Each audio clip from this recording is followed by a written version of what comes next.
won't want to miss this. Well, Jamie hasn't jumped for a bit over 12 months now, since the world titles in England, and we're just trying to build his confidence up again, because it's quite a daunting task. And yeah, he's looking good. You know, very, very nervous though.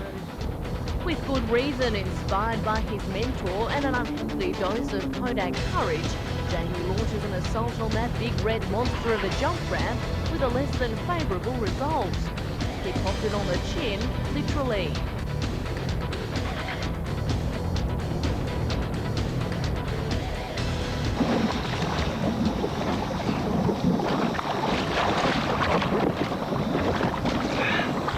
How'd you go? Didn't get the expected result, but the adrenaline was there, so still enjoyable, even though it wasn't a good jump. Gotta love it, you really do. Done.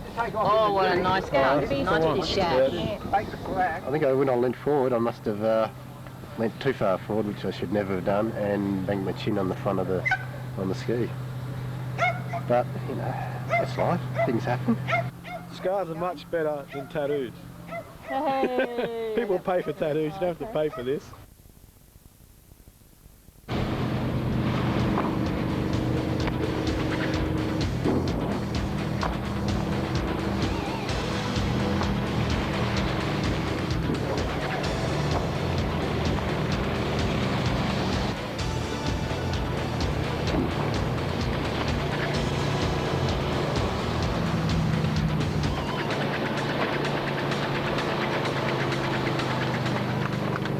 Andrew Avery, who just jumped then. He's one of 3 quadriplegics in the world with jumps. There's one which just commenced jumping, which made the 3rd, but he was one of only 2 in the world. And he's almost on the world record there. I think he'll be within about 200 or 300 millimetres of it. So extremely good jumping. Jim Kastorf wasn't blessed with such good fortune. This crash ballet of disaster starting from the very beginning of his 2nd jump. He landed in hospital, muscle and ligament damage to his knee causing him out of contention. Kasdorf's 2001 national title hope dashed in the blink of an eye.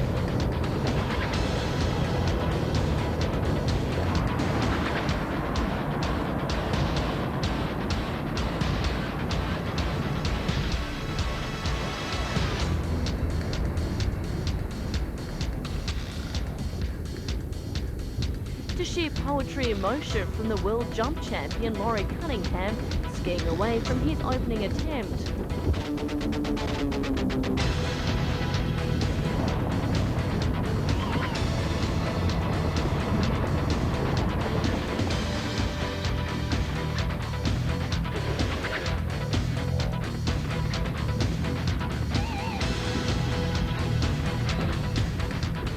But with the extra speed of a double weight cut, he pushes man and machine too far.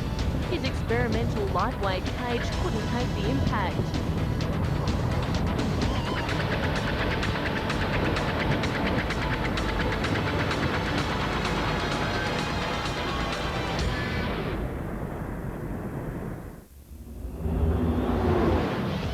Despite the fall, Cunningham managed to retain his lead in the MP3. The major upset comes in the AL class, where Al Kempster has turned the tables on McDonald. Are you all ready? Okay. Standing on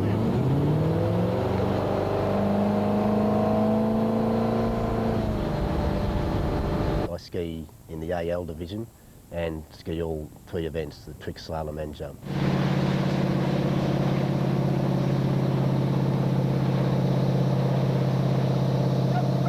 Is arm and leg disability. It can be either an arm and leg amputee, or in my case it's an arm and leg disability. I've got mild paralysis down the left side of my body. My favourite discipline is probably slalom, but there's the equal adrenaline rush for jump. They're both just, it's undescribable actually. It's just brilliant. It's something that everyone's got to get into.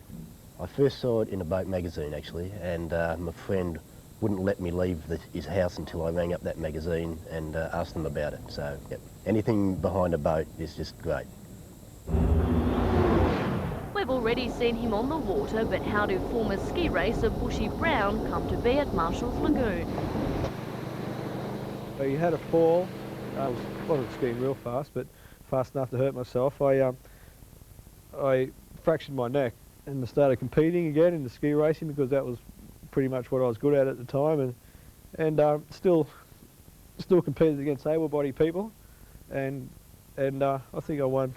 I think I got like 2, 3 Australian championships, almost won straight up when I come back, and this is against the best, best water skis in the country, and I only had one arm and just got out of hospital, and so that was pretty good. But got back into this tournament skiing, which we're doing now, which is slalom, tricks and jump, and I've been skiing that probably for the last 10 years, and I won one world championship, an overall world championship, 2 years ago, and that was a pretty good buzz. Now everyone's out to beat me. A family of geese even turned out to support Bushy's quest, temporarily stopping the flow of the tournament. We just had to stop the event to watch the geese and their little ducklings go through. That's quite a regular occurrence here, where the ducks actually get in the middle of the course and we have to stop the boat and shoo the ducks away, and then we recommence.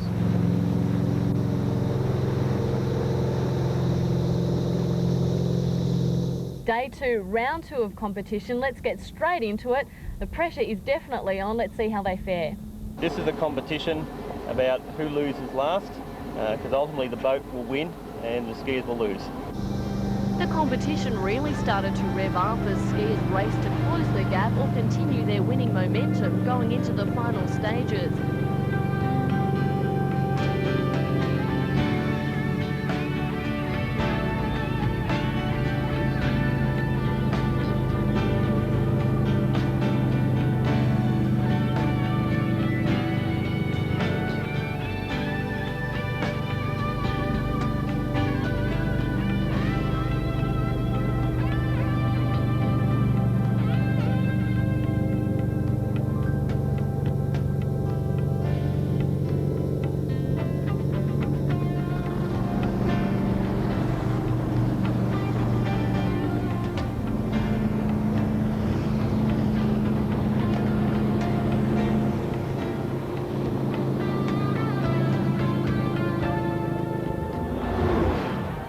A snapshot of the round 2 slalom results. The seesawing battle between Al Kempster and Jamie McDonald continues to keep the spectators entertained.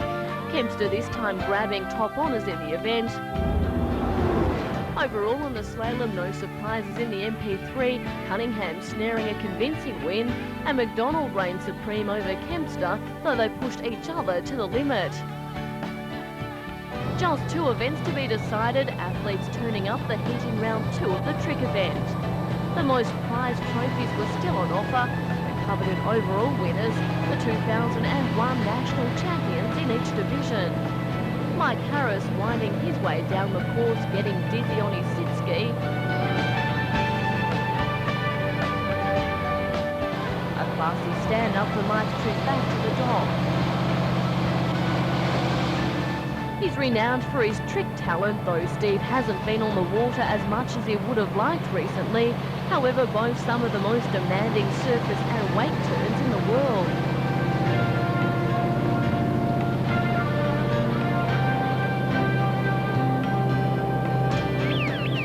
His second pass rope on toe, and Steve's well on the way to securing the overall trick title in the leg division.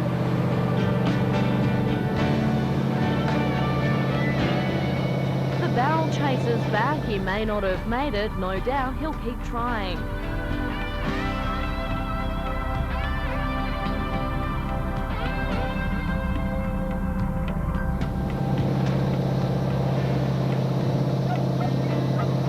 Kev sporting an interesting pair of blockout goggles used to ensure all visually impaired skiers are able to compete on equal terms.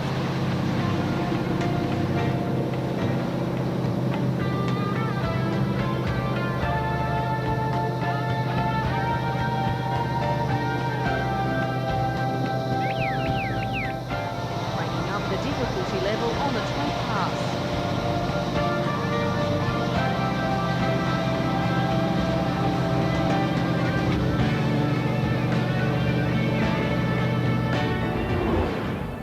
Rounding out the top spot, Steve Simmons almost doubling his previous effort with 2,540. Alkemster rolled into the lead in the AL, and Kev adding an impressive 810 points to his trick total. Taking a look at the overall trick tally, gold goes to Avery, Armstrong, Cunningham, Brown, Simmons, McDonald from Alkemster, and the popular Kev Murfitt.